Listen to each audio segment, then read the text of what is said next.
부천 호텔 화재 사고 때 또 주목받았던 일이 하나 또 있는데 한 간호학과 학생이 일산화탄소는 물에 녹는다는 생각이 떠올라서 화장실에서 샤워기를 틀고 머리에 이제 대고 있어서 그 덕분에 이제 살았다는 기사도 나왔습니다.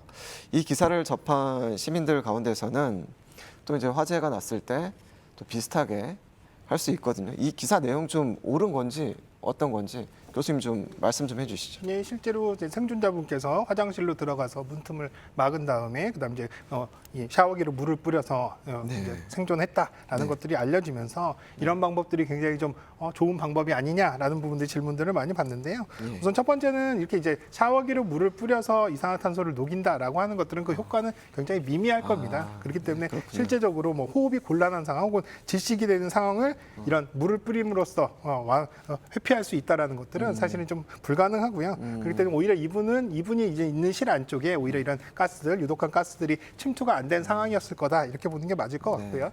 또 하나는 또 화장실로 그럼 대피하면 안전할까? 많은 분들은 그래도 수전도 있고 물을 틀면 물도 있고 이러다 보니까 또 이제 작은 공간에 밀폐가 돼 있다 보니까 이런 곳이 오히려 더 안전할 수 있지 않을까 생각이 되지만 사실은 또 화장실로 대피를 하시라 이렇게 말씀드리기 굉장히 좀 어렵습니다. 왜냐하면 화장실 같은 경우는 환기구들이 이제 다른 공간과 연결이 돼 있어서 오히려 환기구를 통해서 화장실 쪽으로 먼저 연기가 또 확산될 수 있는 가능성도 있고요. 또 밀폐된 공간이다 보니까 구조라든지 이런 것들이 이제 수색을 할 때 잘 발견되기 어렵고 또 바깥에서 화재가 더 확산되는 상황, 더 위험한 상황이라면 사실 꼼짝없이 그 안에 갇혀서 이제 어디로 도망갈 수 없는 정말 더 위험한 상황이 될 수 있기 때문에 오히려 화장실로 대피하는 것들, 이 생존자 같은 경우는 정말 어쩔 수 없는 상황에서 임기응변으로 이렇게 생존을 했습니다만 이게 일반화된 안전한 이런 피난 방법이다라고 말씀드리기는 어렵습니다. 다만 이제 문을 정확하게 잘 막으신 다음에 뭐 문틈을 뭐 이렇게 이제 연기가 들어오지 않게끔 젖은 수건이나 이불 같은 걸로 막아 놓으시는 것들, 그 다음에는 가급적이면 창가 쪽, 왜냐하면 이제 연기에 의한 질식이라든지 이런 부분들을 조금 더 회피할 수 있는 것들이 신선한 공기를 맞을 수 있는 창가 쪽이기 때문에 창가 쪽에 위치하시고 또 바깥쪽에 구조를 받으시거나 또 위치를 알리기도 창가 쪽이 더 좋기 때문에 상대적으로는 창가에 가까운 쪽이 훨씬 더 안전할 수 있다 이렇게 말씀드리겠습니다. 불이 났을 때 좀 가장 주의해야 될 게 바로 일산화탄소 중독인 것 같습니다. 어떻게 대처해야 이 중독을 좀 피할 수 있는지, 이 사고처럼 복도에 연기가 이제 가득 찼을 때 좀 어떻게 하는지 좀 궁금하거든요. 엄 팀장님 어떻게 설명해 주실 수 있으세요? 예, 그 일산화탄소 예방법에 대해서 간략하게 설명드리겠습니다. 일산화탄소는 무색, 무취로 우리가 이제 평상시에 느낄 수가 없습니다. 그래서 중독 증상으로는 일정 농도 이상이 되면 두통이라든가 그다음에 구토 증상이 일어나고요. 그다음에 한 0.5% 이상이면 수분 내에 사망하는 유독가스라고 보시면 되겠습니다. 이런 것들을 예방하기 위해서 가장 중요한 것은 평상시에 우리가 그 아파트 내에 있는 보일러가 있습니다. 가스 보일러가 이런 배관들이 이 가스가 새는지를 정기적으로 점검을 해주시고요. 그 다음에 두 번째로는 우리가 이제 그 캠핑을 많이 가는데요. 캠핑 텐트 안에서 우리가 이러한 석유 보일러라든가 이런 보일러, 이 난로라든가 이런 걸 사용하게 되면 일산화탄소 중독이 있을 수가 있습니다. 그래서 텐트 내에서 이러한 제품들을 사용을 금하여 주시고, 그 다음에 난방기구를 사용하실 때는 실내에서는 반드시 정기적으로 환기를 시켜주시면 되겠습니다.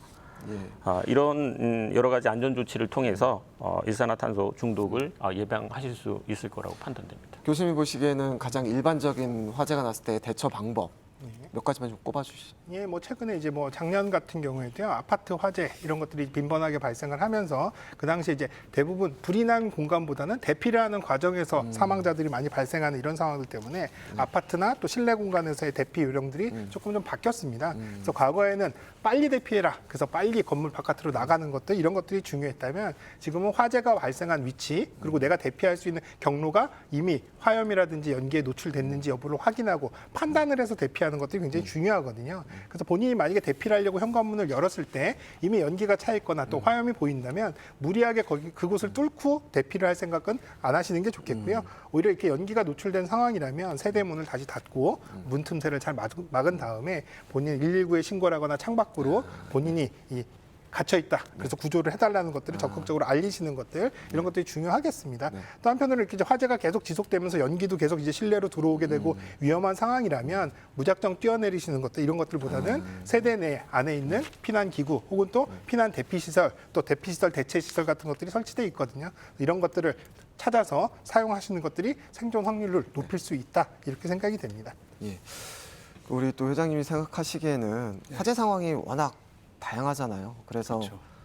불을 보면은 나도 모르게 이제 뭐 끄려고 한다든지 뭐 소화기를 찾는다든지 그래서 뭐 대피 시간이 좀 늦어질 수도 있는데 좀 어떻게 해야 가장 좋은 방법인지 한 번만 좀 짚어주시죠. 예, 뭐 화재 예방법이나 화재가 났을 때 대처법에 대해서는 앞서 그 다른 위원님들이 이렇게 말씀하신 것 같고요. 예. 저는 화재 시에 이 대피할 때 주의 사항에 대해서 좀 얘기를 네, 해볼까 합니다. 먼저 그 사용자 입장으로서는 평상시에 비상구나 피난로를 좀 미리 숙지하고 네, 네. 있어가지고 이제 화재 발생이나 네. 유사 시에는 침착하게 이렇게 대응할 수 있게끔 비상구 위치를 미리 좀 파악하는 게 중요하겠고요. 화재 시에는 또 엘리베이터 사용을 좀 하지 않는 게 좋습니다. 그리고 대피 시에 이 화재가 확산되는 것을 막기 위해서 문을 이렇게 닫고 대피할 수 있도록 하는 게 중요하겠고요. 그다음에 또 하나는 이제 재입장하는 경우가 있습니다. 그래서 대피했는데 다시 이제 물건이나 또는 어떤 목적에 의해서 다시 재입장하는 부분은 반드시 근절해야 될 그런 방법이라고 생각이 혹시 됩니다. 시민들이 생각하기에 잘못 알고 있는 상식이나 이런 게 좀 있을까요? 뭐 앞서 말씀드린 이제 엘리베이터 사용하는 부분. 그런 그래서 것들. 피난 엘리베이터가 따로 있거든요. 그래서 일반 엘리베이터는 네. 사용 중에 이제 연기가 엘리베이터 안으로 온다든지 또는 배선이 화재로 인해 가지고 끊겨서 좀 운행 중단이 된다든지 그런 위험에 노출될 수 있고요. 그다음에 이 방화문 같은 경우에는 평소에도 조금 답답하시겠지만 좀 이렇게 닫아가지고 네. 화재가 확산되는 것을 네. 미리 막을 수 있도록 하는 것들이 중요하다고 볼 수 있겠습니다.